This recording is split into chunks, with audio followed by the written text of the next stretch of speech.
Conspiracy theories, facts or fiction? Hello my friends, David Bolton here. I welcome you to this informal, occasionally stream of consciousness tinged talk about a subject that just about all of us have an opinion about. Conspiracy theories. This podcast, prepared for my channel The Path of Socrates, is going to delve into the topic of just what a conspiracy theory is and how much it is worth, or not worth. So, let's begin. Now, I'm sure you've heard this term conspiracy theory all too often. And what happens is it's used as an insult, right? Somebody says, I think that the government's hiding evidence about the existence of UFOs, for example. And then the other guy says, that's just a conspiracy theory. Oh, where's your tinfoil hat? That's ridiculous. You must be crazy. This is the wrong response. I repeat, this is the wrong response. It's how should I put it politely, an extremely unenlightened response. A bit more bluntly, it's a foolish response. Now about this word foolish, that I'm going to use very often in all of my podcasts, foolish or fool. I don't mean to use this in an insulting manner. Now that might sound funny to you because if you call somebody a fool, it sure sounds like an insult, right? But there's a difference for me between a fool and, say, a very unintelligent, stupid person, an idiot, whatever, all these insults that are hurled around. I don't use the word fool in an insulting way, but in a technically correct way. A fool is the opposite of a wise person. I think you should know what a wise person is. It's a person who's not just intelligent, but they base their judgments on experience, on common sense, usually on respect for other people as well. Wisdom is a combination of qualities. Wisdom is something I think that one should always strive for. Intelligence is something maybe you're even born with or you develop in the first years of your life. That is IQ, which I feel is very much overly valued. These people, I could say these fools, on platforms such as Quora, I have an IQ of 130. Am I close to being a genius? Or my wife's IQ is 140. Is she superior to me? And such ridiculous nonsense. I have known people that are highly intelligent, and yet they've been total fools. Hopefully you know what I mean. I remember someone telling me about a kid in his high school class who was the best in the class. This kid didn't have to study. He must have had an astronomically high IQ. But his life decisions then were totally foolish. First of all, he didn't go to college. He took drugs occasionally, but then he began selling drugs. He ended up living in the Baltimore ghetto, extremely poor. And so all his intelligence didn't get him anywhere in life. I have acquaintances who are very intelligent. They would score highly on an IQ test, but they're complete fools. I've also known people who have average intelligence, from what I can discern, and yet they're very wise people. Of course, I suppose the ideal would be to be intelligent and also wise. But let's face it, we've all been fools at some time or another. And I say this because I'm going to be using the word fool, and also the word foolish. I don't mean to condemn anyone. Hey, I myself have been a fool at certain times in my life. I won't go into some of my love experiences before I found the right woman and got married. But in love, I was often a fool. And it even goes so far to say, if you've never been a fool in love, maybe you haven't really loved. So, now that's gotten out of the way. Don't take it as an insult if I say if you do or think this or this, you're a fool. I mean, you're just not acting very wisely. Now, to get back to the topic, conspiracy theories, facts or fiction. What is a conspiracy? What is a conspiracy? Do conspiracies exist at all? The way you hear some people talk, you would think that they don't exist at all, right?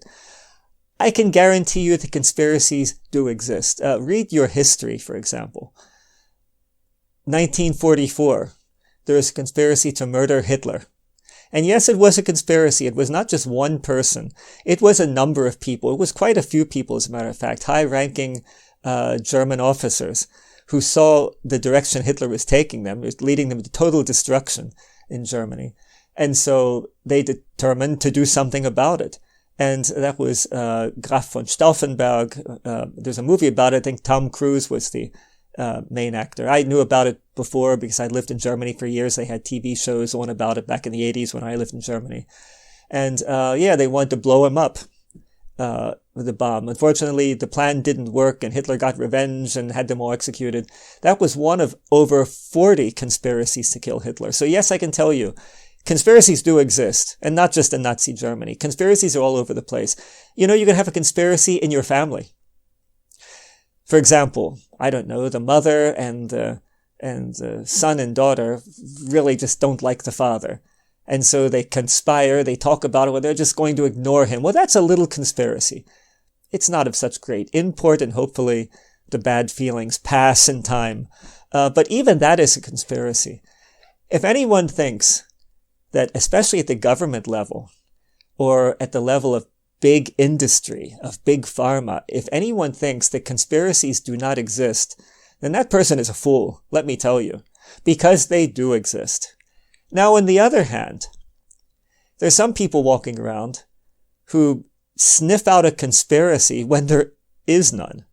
These are the people who no matter what happens, they'll read any piece of news and say, oh yes, that's part of the conspiracy.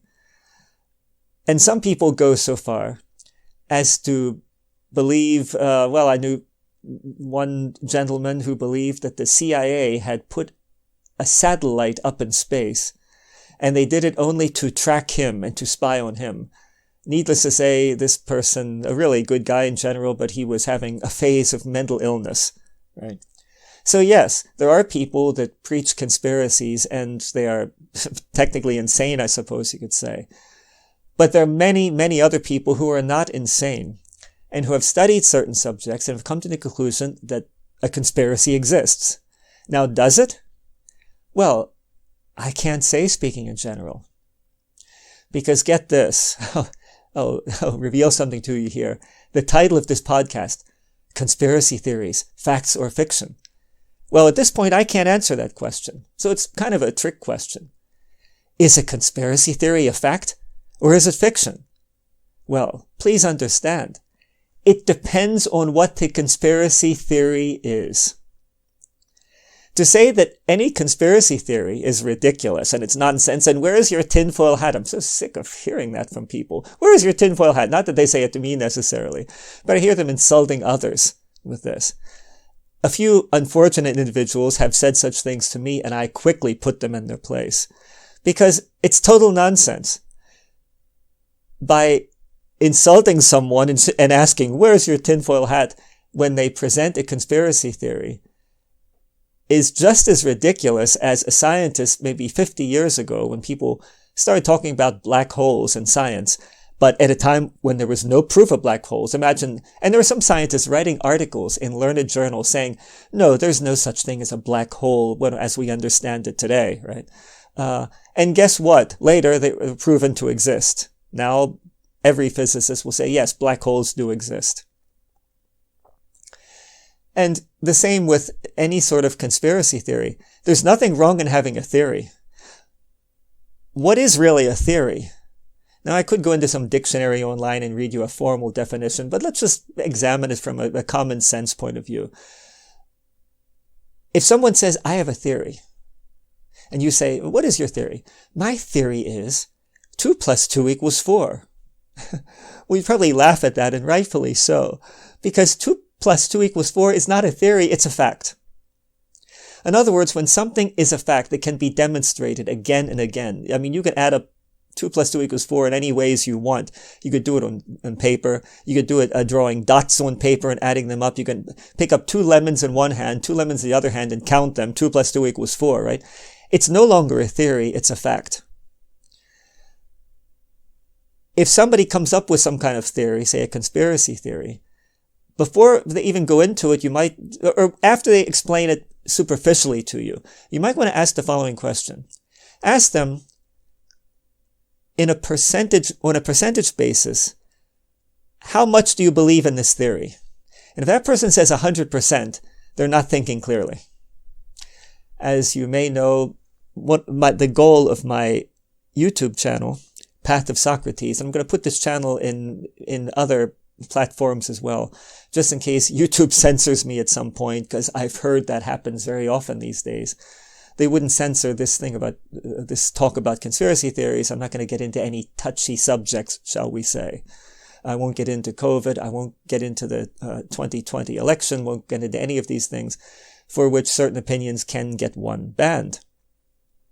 And you can have any opinions you want on those subjects. I won't get into those things.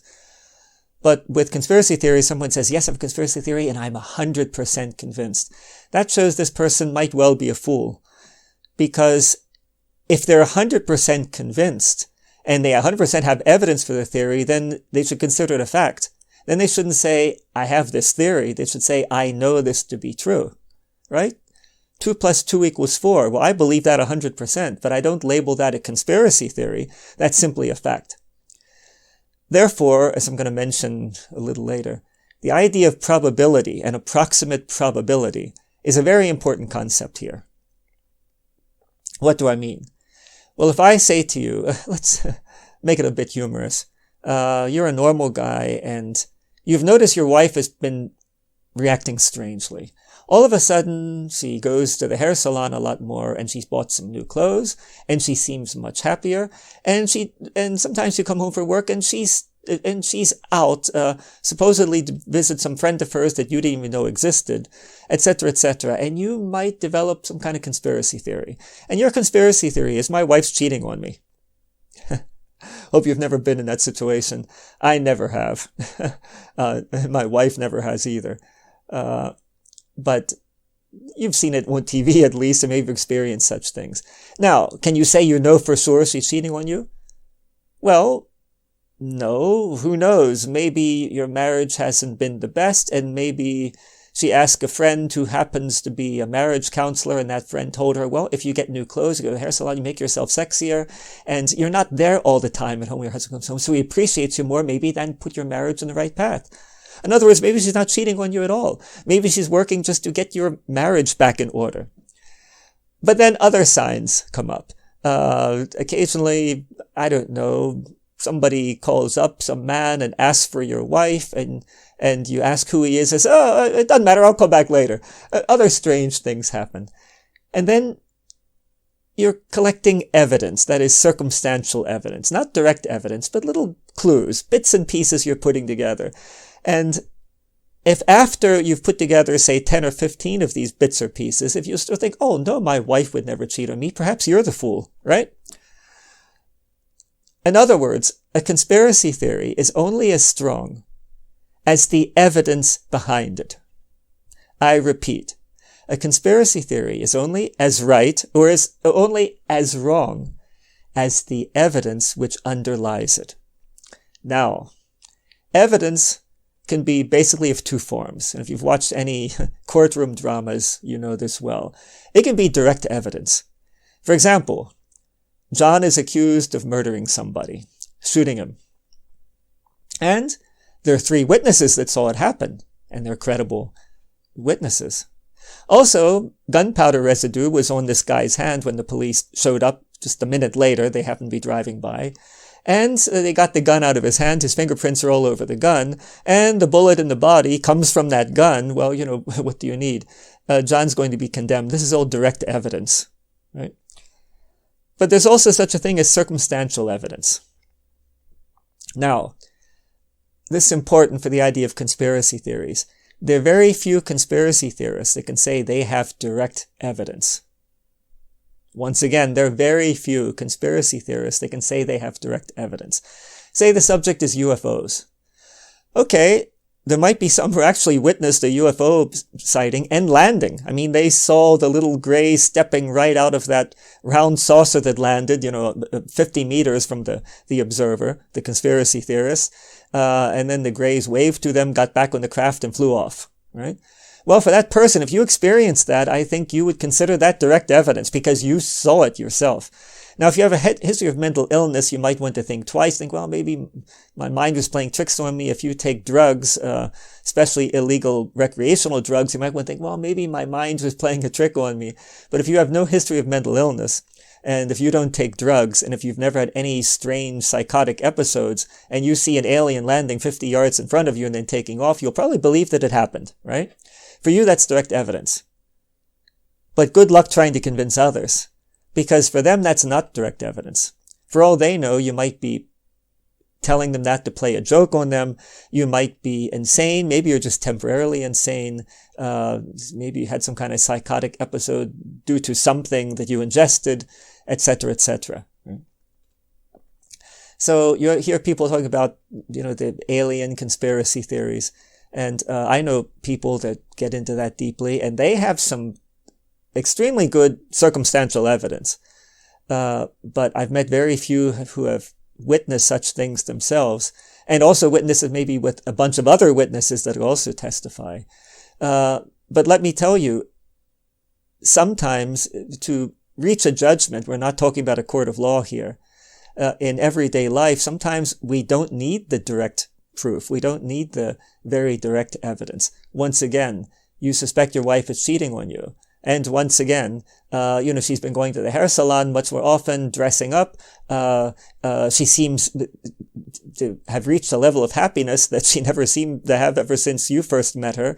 And she disappears at strange times of the day. And sometimes somebody calls her up and says, yes, Aunt Claire, I'll call you up later. You think, oh, who's her Aunt Claire? In other words, that guy called her up and she doesn't want you to know. And all this evidence mounts. And you talk to a friend about it because you still trust your wife. And you say, oh, but I'm sure my wife wouldn't cheat on me. But you tell him all these things, all this circumstantial evidence, not direct evidence, right? And you tell him this, and he says to you, are you crazy? And you say, what?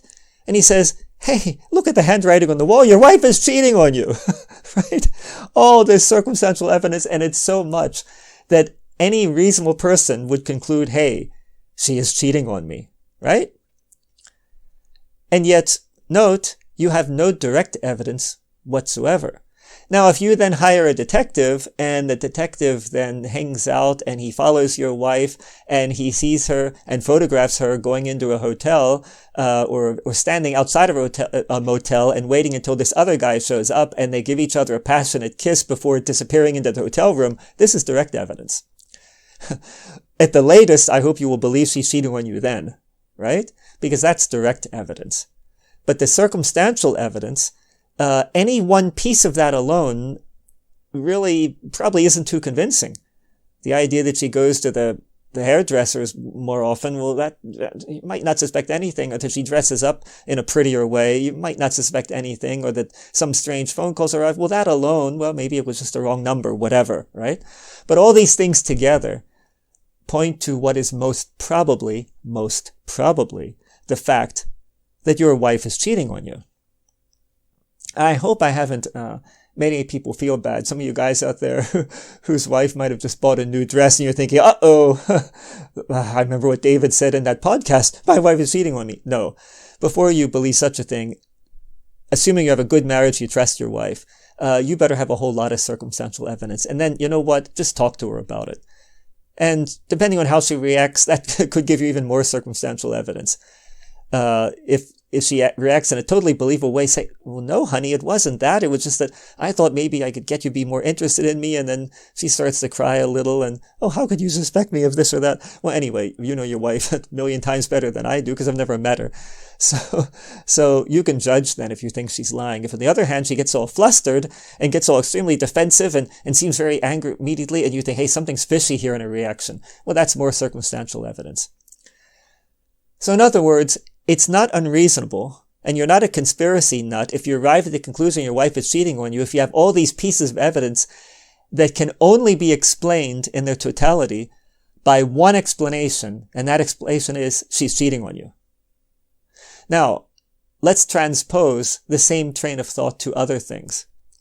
I'll use this UFO thing. This is not a podcast about UFOs, by the way. You can have any opinion on that you like.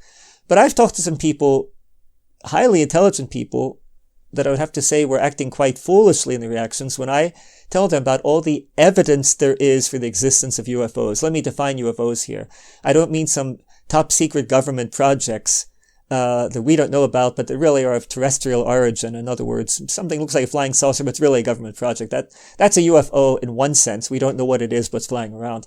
No, I mean in the classical sense, some kind of flying object as existed even back in the 50s, or an ex-astronaut even, L. Gordon Cooper, said back in the 1950s when he was a pilot, often he had to scramble with his buddies and they had to go up and chase these round objects that flew in such ways he knew for a fact that neither America nor Russia had that technology. And he was convinced, no, there must be some visitors from another planet, or he didn't know where they were from, whether they, I don't know, some kind of long-lost culture lives inside the earth, they come from another planet. He didn't know. He just knew that this was not human technology. And that's a credible witness. L. Gordon Cooper, look him up. He was in the, I think the Mercury program, I believe it was, back in the 60s. After that, another astronaut came forward, Edgar Mitchell, and said he saw a UFO in space. So, I mean, there have been thousands of pilots who have seen these things. Look into it. There have been the ex-defense minister of Canada, Paul Hellyer, I believe the gentleman's name was, since deceased, he was an old guy.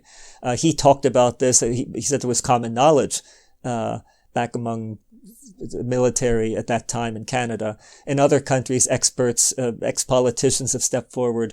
There are not many rational thinking people today who would reject the idea that these UFOs exist, except for those who have not looked at the evidence. And this is my main point here. I was talking to a guy that I know and like, very intelligent man, about this couple of years ago, and he totally wanted to deny the UFOs. I asked him if he knew about any of this research, about any of these experts set forward. He didn't know any of it. He just had an opinion that he didn't want to change.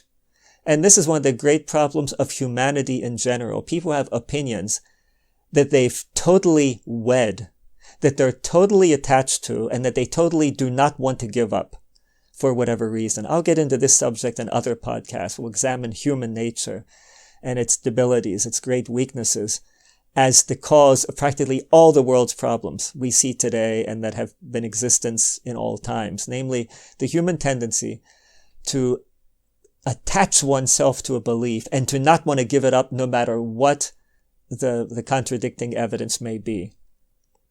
And this is very unfortunate. If you're a victim of that, I advise you to do some soul searching, mind searching, if you prefer that term, because we cannot get closer to truth if we are close-minded, if we simply close our minds to the evidence. Back to conspiracy theories in particular here. Somebody tells you about something that they think's going on in government. Do not condemn them. Do not laugh at them.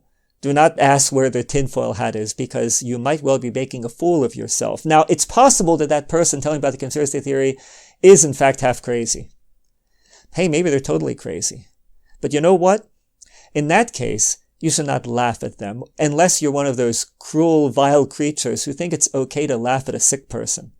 Really, if you see somebody in crutches or in a wheelchair, you're like, hey, look at that, he's in a wheelchair. Well, if you're a 5-year-old, maybe you do. You know how cruel children can be.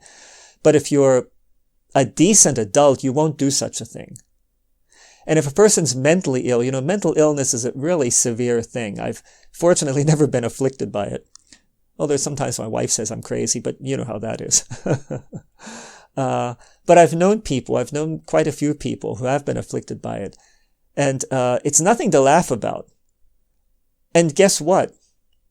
My life's experience and my knowledge of people has shown me that the difference between a clinically insane person and some so-called normal people isn't as great as people think.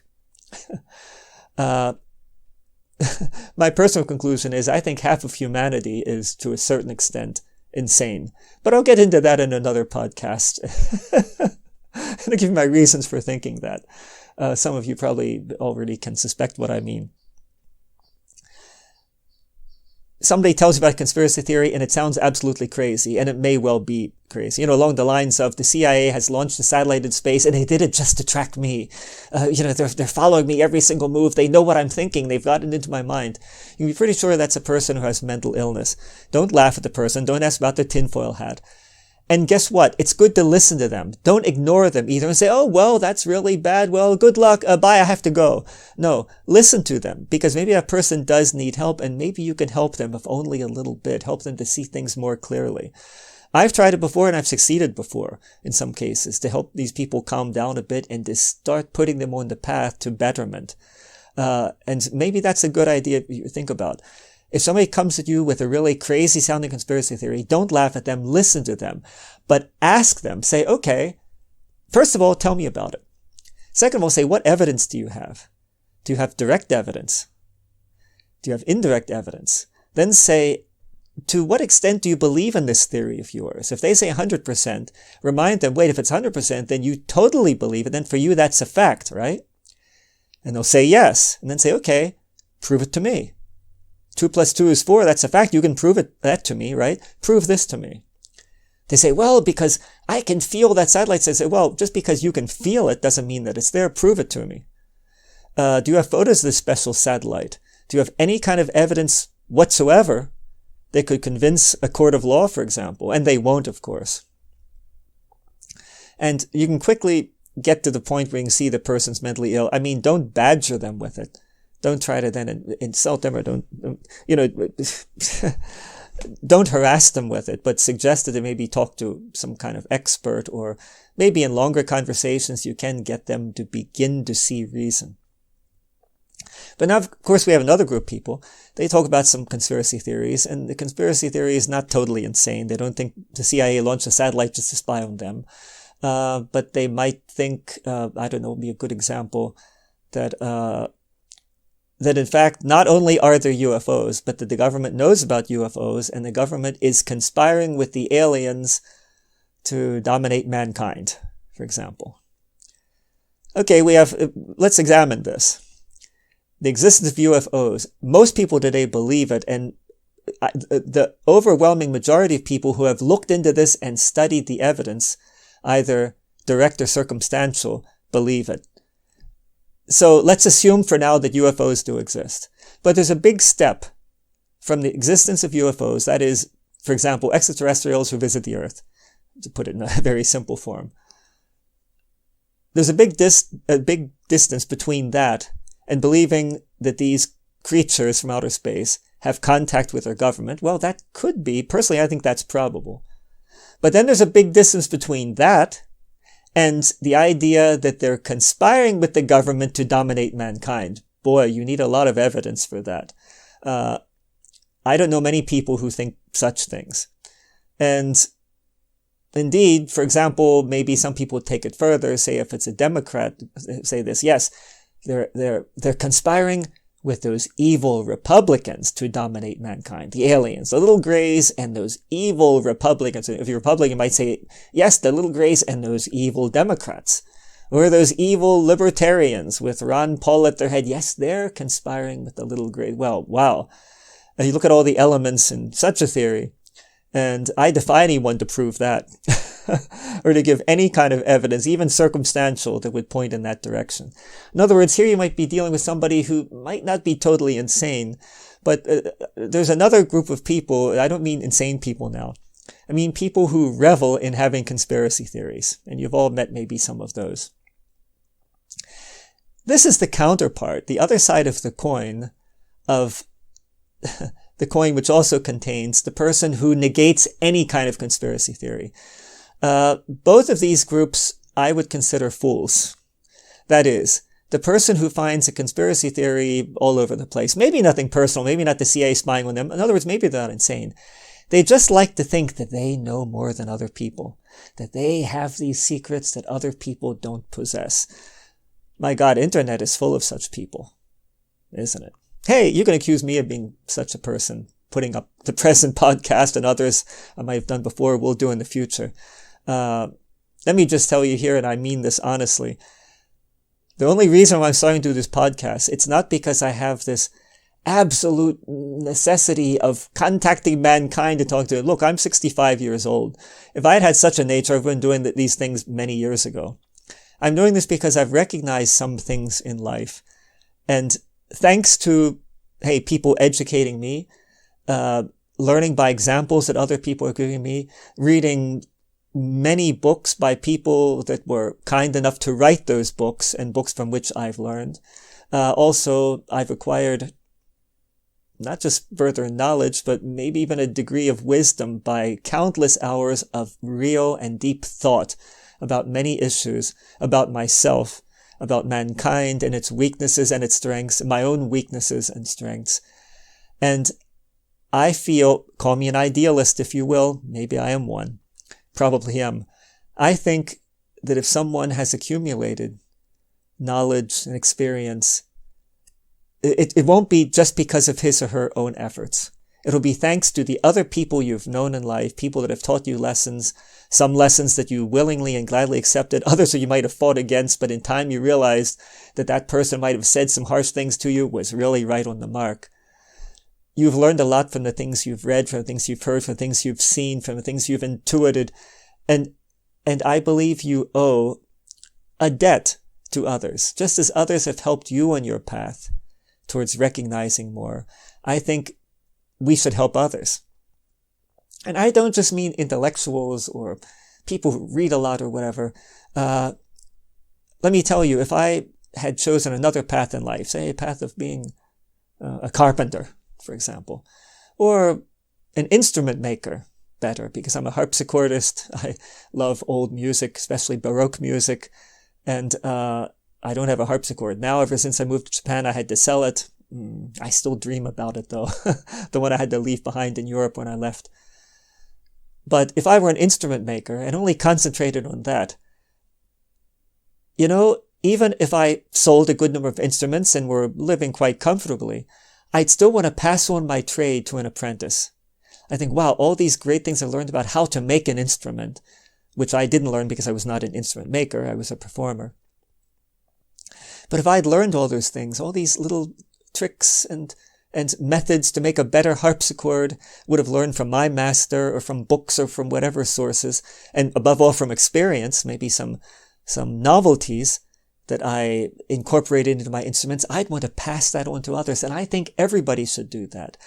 Hey, if you're an older person out there, 65 or older, I just entered your group, I suppose, when I turned 65 in November, I hope you talk to your grandchildren. I hope you have some grandchildren. I don't have any children or grandchildren, but I've noticed something very sad. When I was a child, I liked to talk to old people, my grandparents, for example, any old person, to hear about their experiences, their past, what it was like in the past. But many young people don't like to do that. If you're blessed with grandchildren and you notice that some like to listen to you, tell them stories, pass on your knowledge, your experience, your wisdom. And I think that's what we should all do. I know I've diverted a little, but remember I warned you, a stream of consciousness tinged talk. When I started to do this series of talks, I had a dilemma. And my dilemma was, how should I do this? Should I just concentrate, focus on only one subject and maybe write down a whole lot of points to talk about? But I thought, no, that's not me. So yes, I will go off on tangents every once in a while. But they're all somehow related because many of these things are related. This is not a formal talk, it's an informal talk. Getting back to conspiracy theories and taking into account what I just explained. You, even if you're only 20, you who are listening to me, you have a bit of wisdom to pass on to those that are only, maybe 13, 14, 15. The good things you have learned in life, pass them on to others. And let's incorporate that thought into the conspiracy theories thing. Where were we? Okay, we've talked about the insane conspiracy theorist that has these theories just because they're insane. Others that aren't really insane, but they just like to have conspiracies. No matter what government does, it must be some conspiracy. Well, that's pretty easy to tear apart, but don't tear it apart in a cruel way. Because, hey, maybe this person has a bit of insanity. Maybe not. Maybe they have really investigated things much more than you have, going into maybe certain assassinations, and they've gone into a much deeper level than you have. Maybe they do have evidence. Maybe you can learn from these people. Don't be so arrogant that you think that you know the truth. And anybody talks about conspiracy, oh, they're half crazy. Where's your tinfoil hat? If you do that, you're a fool. I'll tell you straight out, you're a fool. If, on the other hand, you have a conspiracy theory and you're convinced it's 100% correct and everybody will believe you, even though you've never succeed in convincing anybody because you have no evidence, well, then you're the fool. Once again, a conspiracy theory is only as true or is only as false, is only as factual or is only as fictitious as the evidence behind it. And once again, that evidence could be direct, it could be indirect, circumstantial evidence. But even circumstantial evidence, when it adds up, it can be extremely powerful. Maybe you couldn't convict somebody in a court of law with only circumstantial evidence. You probably won't be able to, because then it has to be really at the level of beyond a shadow of a doubt. That gets into other subjects about how juries can be swayed. But even there, if the circumstantial evidence is just of an incredible volume, if there are 150 pieces of circumstantial evidence and everything points in only one direction, then you probably can get a conviction. Listen to somebody who tells you about a conspiracy theory, but ask them questions. This is the path of Socrates. What did Socrates, the great philosopher, do? He asked questions. That's why he was so uncomfortable. He questioned everything. You will hear much more about this in every talk that I give on my channel. He questioned everything. I have, from early childhood on, I've been a follower of Socrates before I knew who Socrates was, because I always questioned. I was brought up in a Catholic household, went to Catholic school, and yes, as a child, I was very Catholic. I believed in the devil, Jesus Christ, etc., etc. But I also questioned occasionally. The nuns didn't like that. I would ask questions the other kids didn't ask. I always thought, well, gee, sister, you say we should just believe this, but this just doesn't quite make sense to me. You be quiet now, the nun would say. You be quiet now. This is religion class. You just be quiet and learn. And I would think, why are they trying to shut me up? It's a legitimate question. Some things just don't seem to make sense to me here. And that path got me into trouble in high school. By that age, I was always respectfully, mind you. I was never insulting these nuns. Well, maybe behind their backs with my classmates. Okay, who didn't insult the nuns behind their backs when talking to their classmates? But when talking to nuns, I never insulted them. I never really attacked them, but I asked questions, especially in religion class, because I even went to a Catholic high school. So in religion class, I would question, and it almost got me kicked out of high school a few times. A little anecdote there. The nuns couldn't handle me. I was 15 years old. Yes, I was arrogant. I had a certain degree of mental brilliance. No brag, just fact, as Will Sonnet would have said. You old-timers will remember Will Sonnet, Walter Brennan. I was a clever kid. And I was too clever for my own good sometimes, right? And I was in a little intellectual group of kids at high school. I wasn't really a nerd in that sense, but yeah, I was in that group. I was a chess player and a pretty good one at that. And so in religion class, I'd already entered a phase of pretty much total doubt, atheism, we'll put it plainly. By that time, I was already an atheist. I'm not an atheist now. That's a subject for another podcast. But in any case, I would question, and always respectfully, and the nuns didn't have any answers. And they would get angry. One called my parents and said they might kick me out of school if I should just be quiet. And my mother said, "Why do you ask those questions? Just be quiet and listen." My father just smiled. And I could see what was in his face. He was proud of me. Now, he was, as far as I know, a religious man as well, right? But he was proud that I asked questions because I think he was of the same caliber. Unfortunately, he died when I was only 23. I never got to know him very deeply, and it's a pity. I do regret that. Died suddenly at the age of 50. But anyway, I would ask a lot of questions. They were the wrong questions. But then finally, a nun sent me to Father Lyons, the principal of the lone Catholic high. They sent me to him. And Father Lyons, I recognized years later, he was a wise man. He knew me. He knew kids like me. He knew he wasn't going to get anywhere, arguing about religion with me. I'm sure on a theological level, he could have done a pretty good job. He was an intelligent man. But he didn't even try to do that. You know what Father Lyons did? He said, David, that sister, I forget what her name was now. She works so hard, as do the other nuns. They don't receive much pay to speak of at all. I mean, okay, they have a place to live and everything, but they dedicate themselves to teaching.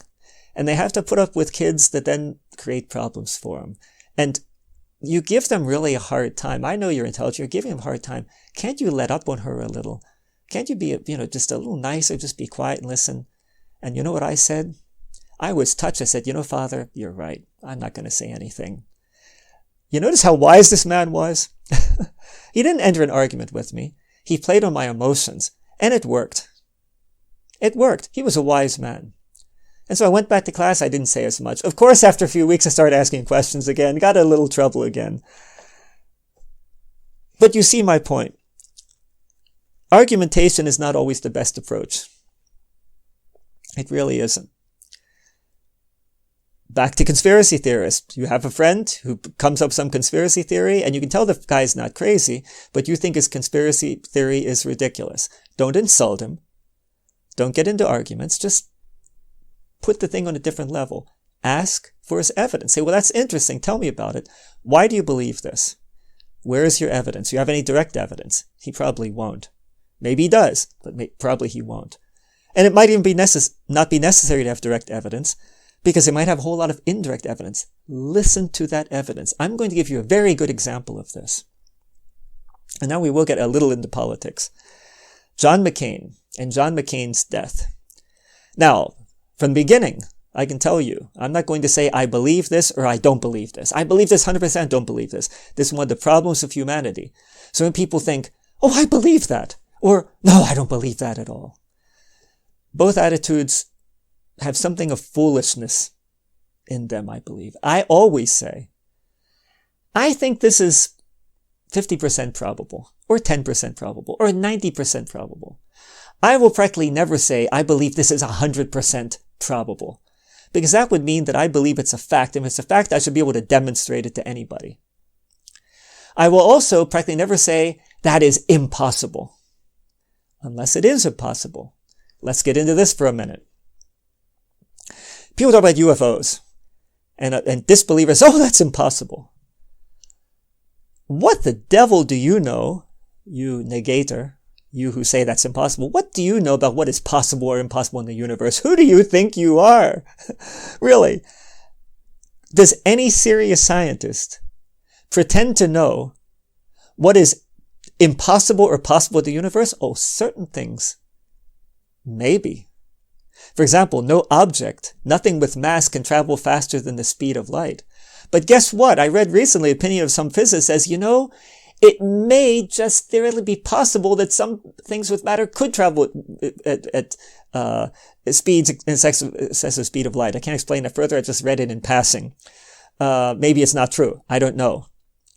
But who can say they know for a fact all that is possible or impossible in the entire universe? If you believe that, you're a total fool, let me tell you. In other words, to say, oh, UFOs, aliens visiting other planets, because the distances are so great, they couldn't travel all those light years. And some scientists used to say that as well.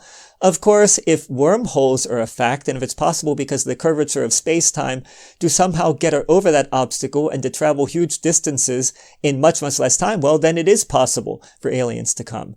Anybody that says they know everything that's possible or impossible in the universe, that person must, for me, it's an insane person, right? So, let's get away from this thought of, oh, this conspiracy theory, that's impossible. Let me tell you this, even the insane person says the CIA launched a satellite spying on them. That's not impossible. The CIA could theoretically launch a satellite. They have the money to do so. If they wanted to. If they wanted to trace you, they could do that. Using satellite technology, bugging your apartment, whatever, theoretically they could do it. Still, if somebody believes that, almost certainly they're insane, because why would they do it?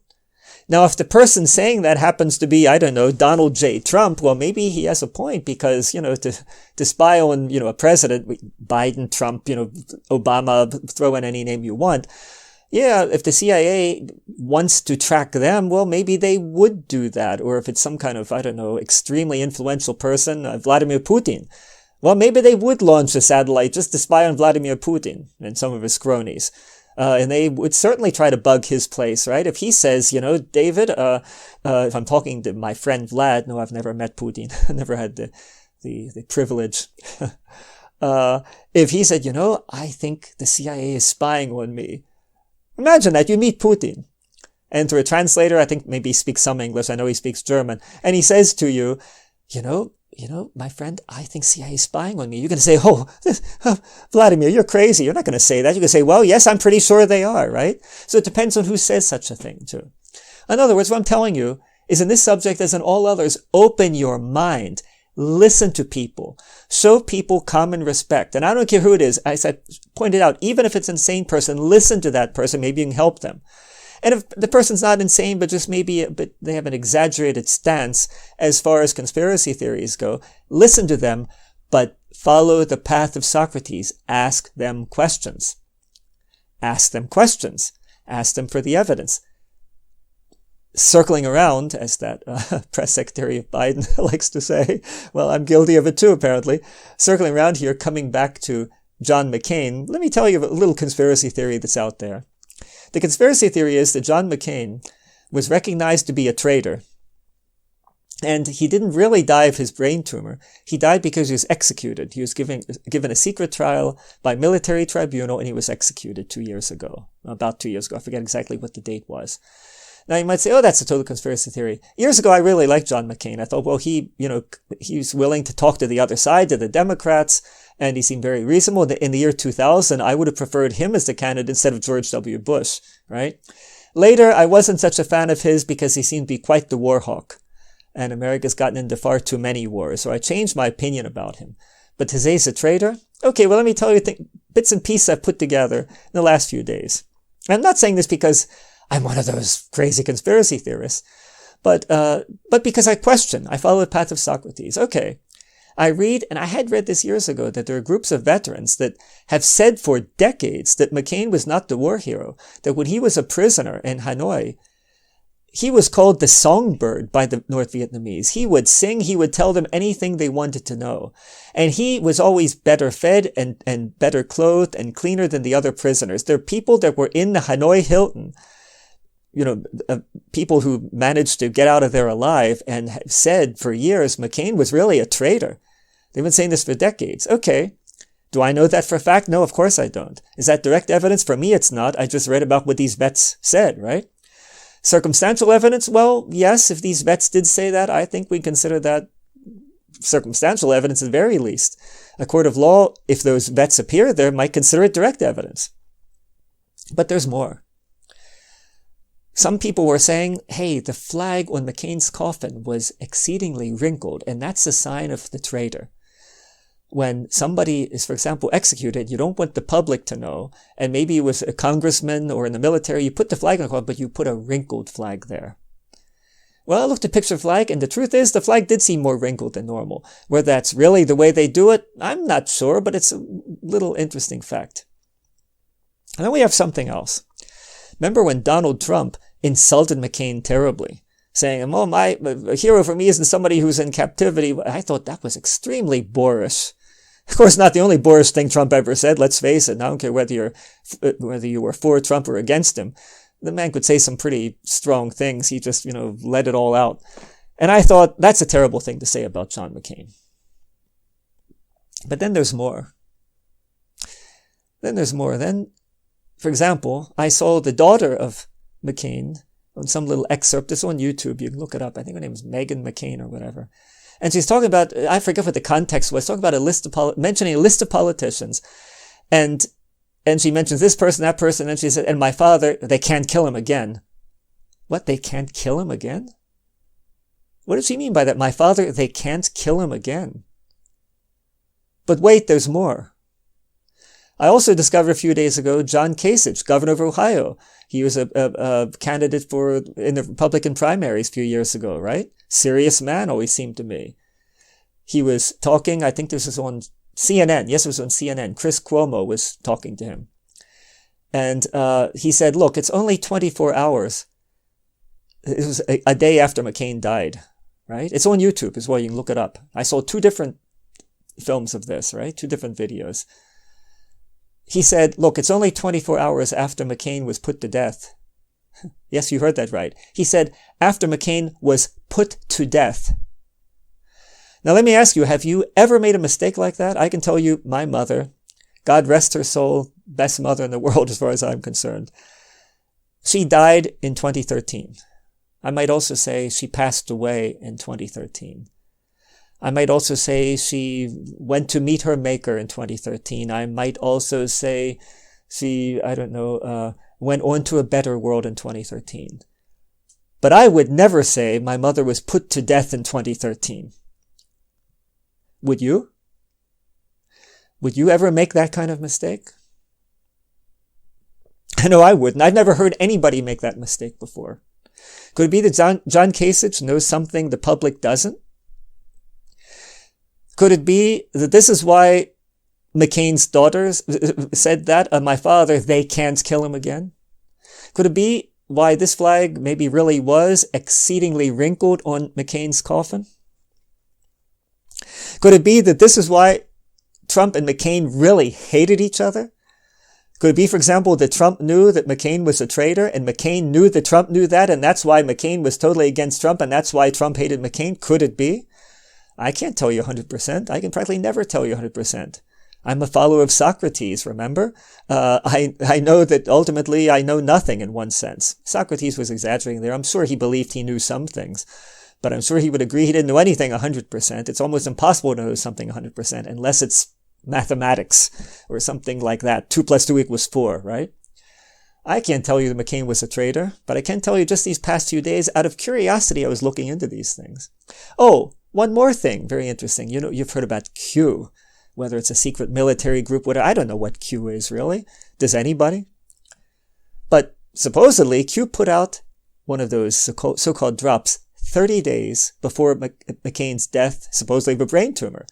And it said McCain was already, I believe, retired at that time because of his brain tumor. He had already, he was already with his family, I suppose, getting, drugs for the pain or whatever. And Q put something out there. Watch the news. I forget the exact wording. Watch the news in 30. McCain will be in the news in 30 days. And 30 days later, McCain dies. Was this Q a psychic or what? I mean, if you have a brain tumor, and it's really bad, okay, you're going to die maybe in the next month or so, but how do you know it's going to be exactly 30 days? Could it be that Q really is part of military intelligence and they knew he was going to die in 30 days because he had already been condemned to die by execution in 30 days? And I'm using this example. You can believe whatever you want about John McCain. Love him, hate him, I don't know. I don't love him or hate him. I don't know all the facts, and I admit it freely. This is how conspiracy theories can begin, but look at here the circumstantial evidence. Put all those things together. Trump and McCain hated each other. Well, that could be for other reasons as well. True. The flag was wrinkled in the coffin. Well, that could be for other reasons too. Somebody forgot to iron it. True. McCain's daughter says, my father, they can't kill him again. Well, maybe a slip of the tongue. That could be too. John Kasich says, it's only 24 hours after McCain was put to death. Well, a really strange and weird error, but mistakes do happen. Q mentioned that 30 days, a stroke of luck. But with circumstantial evidence, if there's only one piece of it, it's not too strong. But if you put one thing together with another thing and another thing and another thing, it almost amounts to proof. Now, I don't think I have proof enough to say that I believe 99% McCain was a traitor. But just the things that I put together out of curiosity, just following this path of thought, right? Because I like to do that about many things. It's changed my opinion somewhat. A month ago, if somebody had said McCain was a traitor, I would have said, well, it's possible, maybe 10% probability. Now, putting all these other things together, I say it's at least a 50% chance. You see how that fluctuates. And you see how it would be a bit foolish to say, no, McCain was not a traitor. That's a ridiculous conspiracy theory. Or to say, yes, 100% McCain was a traitor. I know. Well, no, you don't know unless you have concrete facts. In other words, we should see this on a probability basis. Right? So, to sum up here a bit, because I've almost reached the 1 hour point. Some of my talks will be longer, some shorter.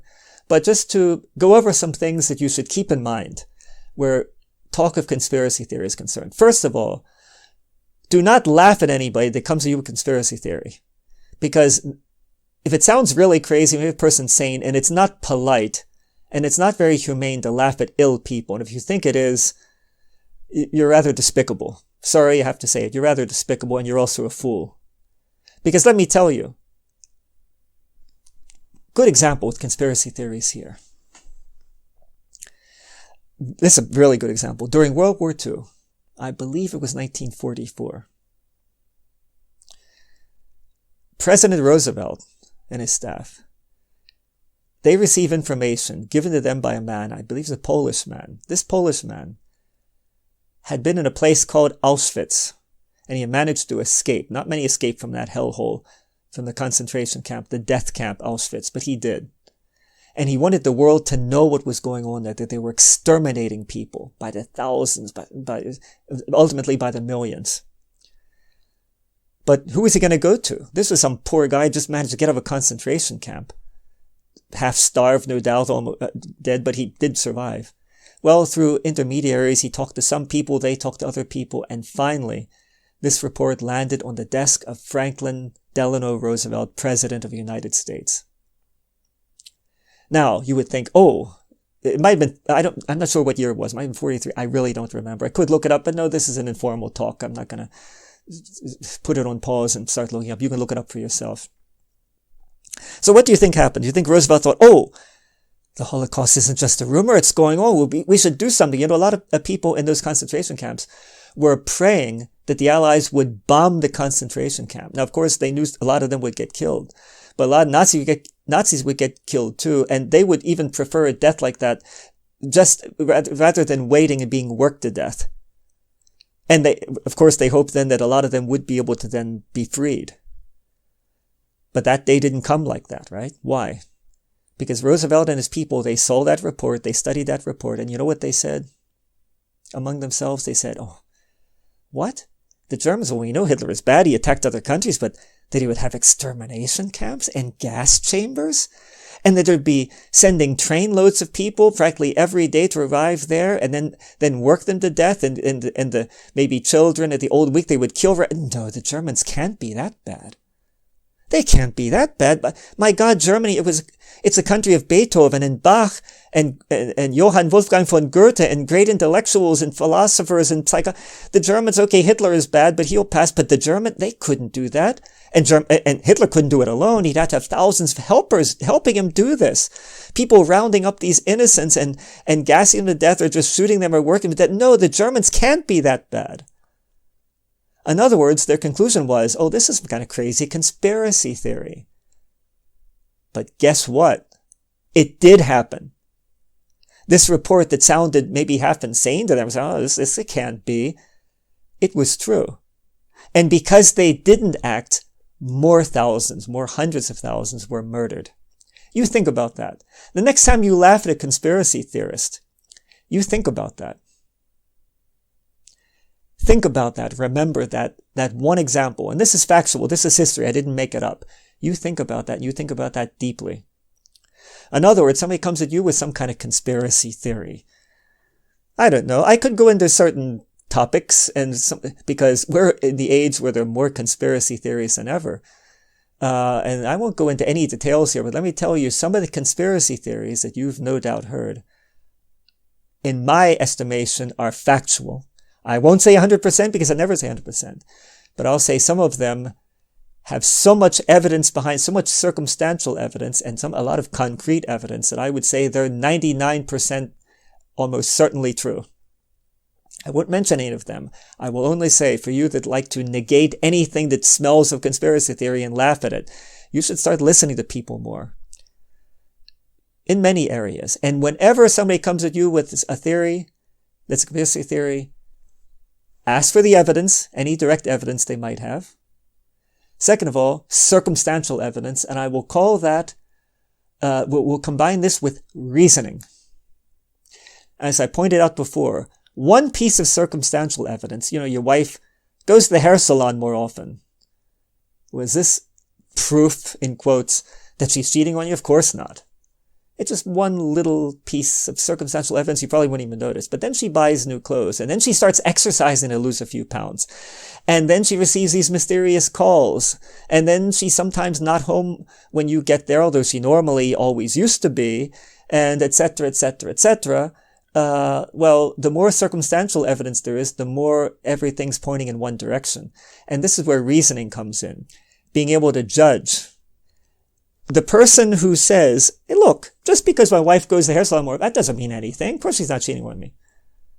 But then your best friend says, well, no, but she's also buying new clothes. Well, just because she likes buying new clothes now and she never used to, that doesn't mean anything either. Your friend says, no, but look, she's doing exercise to lose weight. That could be a sign oh, no, that doesn't mean anything, you say. And look, you said she receives these mysterious calls a lot of times. Well, that doesn't mean anything. They're probably just wrong numbers. If you try to negate every single piece of circumstantial evidence, you're a fool. Because if you put together enough of these pieces, you'll probably come to the conclusion that yes, with 90% certainty, she is cheating on you. In other words, you have to use reasoning here. You have to be able to judge the circumstantial evidence, weigh the circumstantial evidence. How much is there? Put it together. That's where reasoning comes in. I know reasoning isn't the strong suit of every person on this planet. Would that it were, because the world would be in a better place. But you can practice reasoning. Reasoning is like a tool. Clear thinking is a tool. I'm going to be doing a podcast about this, how to think more clearly. It's like a tool. You don't have to be a genius to think clearly. You have to use certain tools. It's like being a carpenter and building a table, building a musical instrument. You don't have to have an extremely high IQ. You have to learn the techniques and how to do it and practice those techniques. And you can apply this to thinking. I've been doing it all my life, practicing how to think clearly. But that's not a subject for now. We're conspiracy theories. First of all, we ask for direct evidence of your conspiracy theorist friend. Ask for any indirect evidence, that is circumstantial evidence. Start putting together by reasoning. Start weighing the evidence he presents you. Keep an open mind. That's very important. That really should be the first thing. Keep an open mind. Listen to people. Do you know how often we don't listen to people? I was having a conversation with a friend of mine a few years ago. No longer in contact with him because he moved away from Japan, where I now live. And we're talking about something, and I suggested, I'll put it this way. We're talking about something, and I made a point, and then he started talking again, as if I hadn't said anything. And I said, oh, wait a minute, Charles. What did I just say? And he said, what do you mean? I said, well, you made your points before I made my point. I just made a point that's very important, and now you talk as though I didn't say it. What was the point I just made? And he gave me this blank stare. I said, well, I don't know. But what was the point I just made? He said. I said, the point you just made, the previous point was this. I remembered it. The point before that you made was this. The point before that was this. He couldn't mention a single point that I made. In other words, I had been having a conversation with this, I hate to say it, but with this fool for like a half hour. And then I finally realized he hadn't mentally noted any of the points that I had made. He wasn't really listening to me. He just wanted to make his points. Think about this. I hope you're not guilty of this. The next time you're in a conversation with somebody and you get the idea they're not listening to you, say, oh, excuse me, I forgot. What was the point I just made? You might just say, oh, I forgot too. Say, oh, no, now I remember. It was this. Why didn't you remember? And if he says, what was the point I just made? Tell him what the point he just made was. Can you remember it? Are you listening to the other person? I always listen. In a debate, in a conversation, I listen to what the other person says. If they say, what did I just say? I said, you said this. Practice this. And demand this from the person you're talking to. Because let me tell you, you've probably been in debates before, in little conversations, discussions, disagreements. And most probably the person you're talking to isn't listening to anything you're saying. It's frightening. It's terrible. It reminds you of a horror film, right? Like there's horror films where half the people in the world have secretly their body's been occupied by aliens and nobody recognized except you. Boy, talk about conspiracy theory there, right? Right? What was the film? The Invasion of the Body Snatchers. Both versions are really good. I suggest you see them. Really good horror films. It's almost like that. We're talking to people and we think people are listening to us, and half the time they're not even listening to what we're saying. Force them to listen to what you're saying and do them the courtesy of listening to what they say, because that's the only way we can truly communicate with others. Might do a podcast just on that subject. That's how important it is. But for here, I'll say, after asking your conspiracy theorist friend for any direct evidence and for indirect evidence, then putting the pieces together through reasoning, keep your mind open still. And keep your mind open from the beginning. Listen to what they're saying. Also, put your own prejudices aside. I repeat, put your own prejudices aside. In other words, you might believe, getting back to the alien thing, you might believe, oh, UFOs are ridiculous. There's no such thing as aliens. That's a prejudice. Because you believe that, I guarantee you haven't studied the evidence. It is a prejudice. And if you believe 100% they exist, 100%, that's also a prejudice, unless you have actually experienced them. Okay, there's so much evidence for aliens. Even so, I wouldn't say 100%. I don't say 100% about anything. Put your prejudices aside. If you're a conspiracy theorist and the other guy is almost mocking your conspiracy theory, as long as he's listening, continue to engage him and remind him it's good to put your prejudice aside. He should put his prejudice aside. In other words, oh, aliens, that's ridiculous. And you should put your prejudice aside. No doubt, 100% aliens exist and they're here to conquer the world. Put your prejudice aside. Use only evidence, either direct or indirect, that is circumstantial evidence. Use reasoning. Keep your mind open for what the skeptic says as well. Because guess what? A lot of times those skeptics are correct too. Keep your mind open. Put your prejudice aside and put your ego aside. Don't assume you're always right, because I guarantee you aren't. And if you think you are, you're a fool. The person who says, I'm always right, well, either you're talking to God Almighty, which I doubt, and if you think you are, you probably should see a psychiatrist. Not saying it's impossible. Once again, not saying it's impossible. Some people have had the mystical experience and they might have been in touch with God. I'm certainly not saying it's impossible. But if you really think you have a direct line to God and he's telling you that everything you believe is correct, you should almost no doubt see a psychologist. Almost no doubt. Note my wording. Put your prejudice aside, put your ego aside, listen to the other person. I don't care how different their opinion is. You like one politician. You like one president, shall we say. And the other guy likes the other one and hates yours. Listen to what he says. And remind him he should listen to what you say. I know in politics that's almost impossible these days. But listen. Both you should put your prejudice aside, put your hatred aside, put your stupid egos aside, put your ridiculous vanity aside, and listen to the other person, but then talk about everything on the evidential level. What evidence is there? What circumstantial evidence is there? And as far as evidence is concerned, if your side is the side that doesn't want to look at the evidence, then your side is almost certainly wrong, and they're the ones that are trying to hide evidence. I won't go into that thought any further, relating it to certain phenomena in our times, but think about that.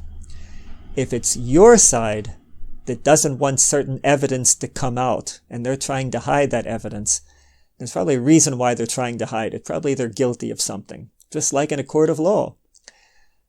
Hey, the typical, stereotypical mafia trial. You ever seen this in old movies? And it happens in reality.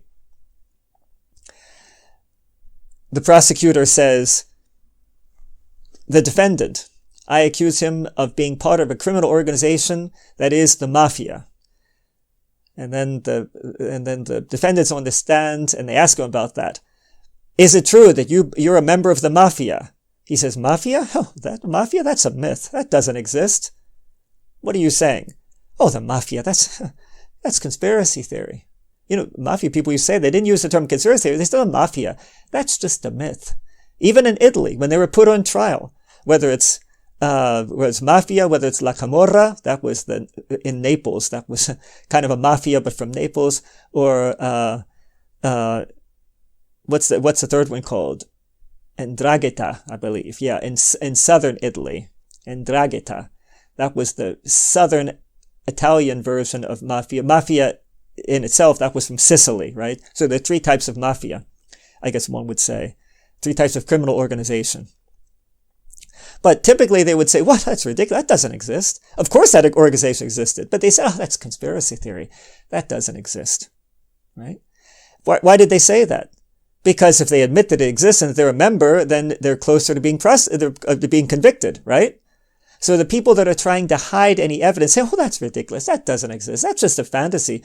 That's baseless claims of the existence of this or that. Like baseless claims of the prosecutor's baseless claims that there's a mafia, right? Or President so-and-so's baseless claims of this or that. Don't buy into that. Say, well, is there any evidence? Look at the other side. Look at the evidence they present.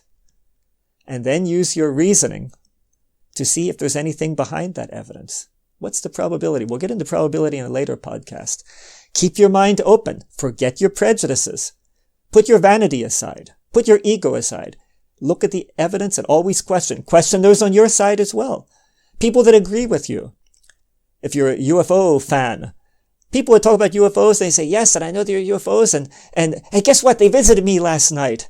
You say, okay, wait a minute. Let's take a step back and visit you. And then you ask. You don't say, well, that's ridiculous. Aren't you? Wasn't that a dream? Yes. Ask that question. Wasn't that a dream? Ask. And even better, don't just ask. Say, may we record this conversation? And I'll tell you why I do that. Well, no, I won't go into that. I go into another podcast. I'll do a podcast just about UFOs. Should I do that? Tell me if you'd like to hear about that. Record, even in video, what they say. Say, let's record this conversation. They say, yes, it was visited by aliens. Ask, what happened? What time was it? Did anybody else witness it? Was your spouse awake? Did he or she see or hear anything? What did the aliens do? Do you have any marks on your body? What mental state were you in? Did you drink anything the night before? Ask, and record their answers. And I'll tell you why. Because I've had this before. I've even recorded some people talk about these things. One girl immediately after seeing a UFO. But I talked to her about it, just a few months later, and she had forgotten half of what she witnessed.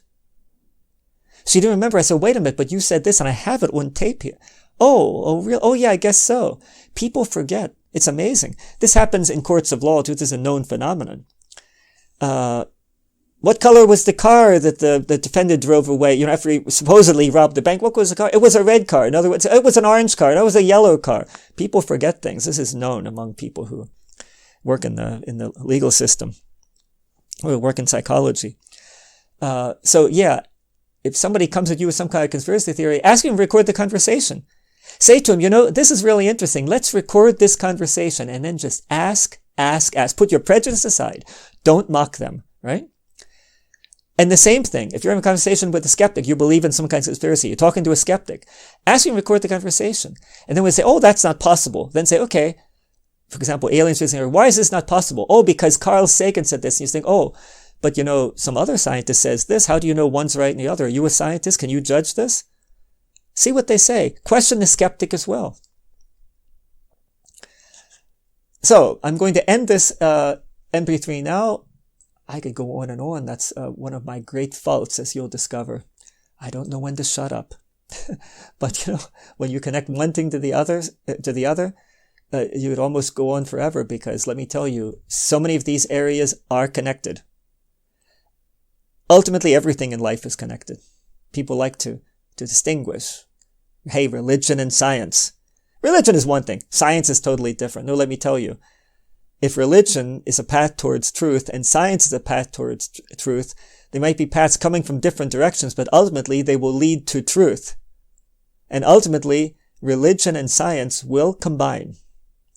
That's my belief. Will I say that I think that then one organized religion as exists now is going to be proved to be correct? No, I believe that almost certainly will not be the case. That's a subject for another podcast. I am on the path to truth. Don't misunderstand me here. I'm not saying that I have truth. Anybody comes to you and says, yes, I have the truth. Hey, if it's not on the level of 2 + 2 = 4, then you should question that person, because they're probably excessively vain and on a wrong path. The most we can hope to aspire to is getting somewhat closer to the truth. To get closer to the truth, follow the path of Socrates. Question, and begin by questioning yourself and your own beliefs. If you do that, you will be on a surer path towards the truth. If, on the other hand, you believe that what you believe, oh, that is the truth, you're in for some rude surprises, most likely, and you're most likely not on the correct path. Question. And no, I'm not saying you should doubt every single thing. When you get to a conclusion that seems like, hey, this is a reasonable conclusion for now, always add that for now, but continue to question. That's a subject for another podcast. For now, I hope I've convinced you that you should not just laugh at people who come up with conspiracy theories, and you should also not laugh at those that say that whatever theory you might espouse is ridiculous, question them. If they say it's ridiculous, ask them why it's ridiculous. Ask for evidence from their side. Have a good, healthy, and open-minded and friendly debate. It might get heated sometimes. But if you remember to put your own ego aside, your own vanity aside, your own rage and anger aside, all these lower traits, put all those things aside, and just treat it on a mental, reasoning level. Let the light of reason shine forth with both of you.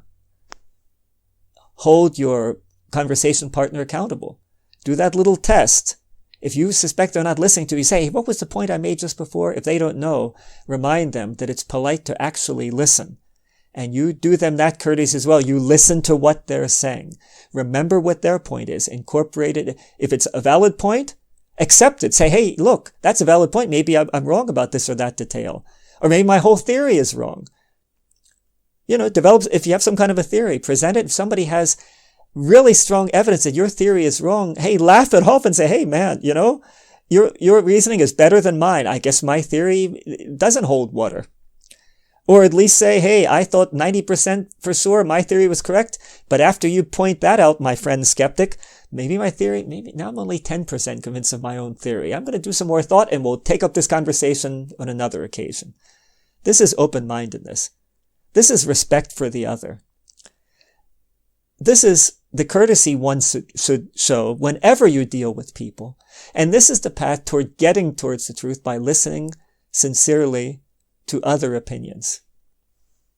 I hope you have enjoyed this talk on conspiracy theories, and I hope I've changed your view towards how we should view either those with conspiracy theories or those that are always against them. Keep your mind open and let the light of reason shine, and question, beginning with your own beliefs. I wish you a fine day and hope we meet again soon. Bye now.